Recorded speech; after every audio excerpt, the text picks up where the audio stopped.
outside, if I can find enough space without so many people, we'll get a pretty cool video. By the way, it's almost 90. It's sweating hot here in California. 7:30 in the morning. But let's move on. People are coming.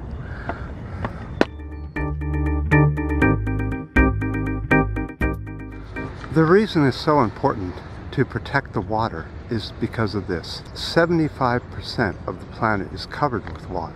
Out of all that water, 2.5% is fresh water. 70% of that 2.5% is wrapped up in glaciers and ice caps and is unusable. 70% of the usable fresh water is now polluted beyond usability. So that leaves only less than 1% of the planet's fresh water is now usable by humans and animals. Less than 1%, and that is dropping.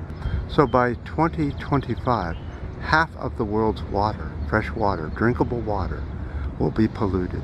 By 2030, the demand for fresh water will be up by 50%, and there'll be 50% less fresh water as everything continues on course. Let's look at a 2009 hunger map, which shows how bad hunger was in 2009.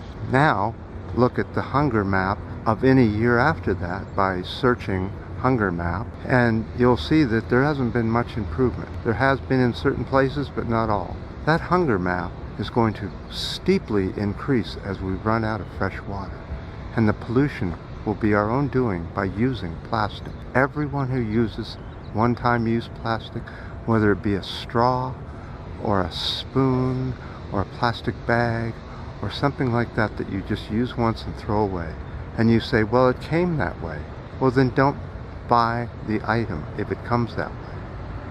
And if you really want the item bad enough, buy it and write the company and tell them what your concern is. You'd be amazed at how well companies do read most of the letters that they get, depending on whether they're a corporation or a single, what do they call it, a small business. The small businesses pay attention more than the bigger ones. But you have quite a bit of say on what you put in your mouth and what you buy.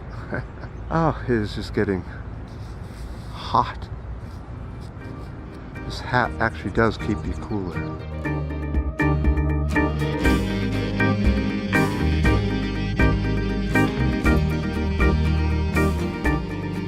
So, on my last little issue is politics. Here in the U.S., our government has decided to break the law by not following subpoenas and action notices and that sort of thing to our government's other parts.